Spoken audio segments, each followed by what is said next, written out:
காட்டுக்கே ராஜா யாரு? ஆமாங்க, சிங்கம்தான். காட்டு ராஜா சிங்கத்துக்கு திடீர்னு ஒரு நோய் வந்துருச்சான்.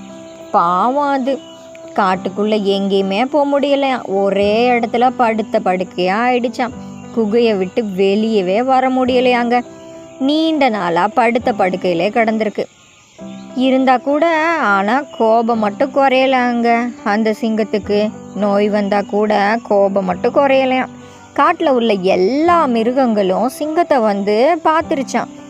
என்ன சிங்கராஜா, எப்படி இருக்கீங்க? உடல்நலம் சரியாயிடுச்சா? எப்போ தான் நீங்கள் சரியாவீங்க? எங்களுக்கு ரொம்ப கவலையாக இருக்குது அப்படின்னு நிறைய மிருகங்கள், புலியாக இருக்கட்டும், கரடியாக இருக்கட்டும், யானையாக இருக்கட்டும், குதிரை, இந்த மாதிரி முயல் எல்லாமே வந்துருச்சாங்க. ஆனால் ஒரே ஒரு விலங்கு மட்டும் வந்து பார்க்கவே இல்லையா. சிங்கராஜா எப்படி இருக்காரு, அவர் உடல்நலம் சரியாயிடுச்சா அப்படின்னு பார்க்கவே இல்லையாங்க. அது எந்த விலங்கு தெரியுமா?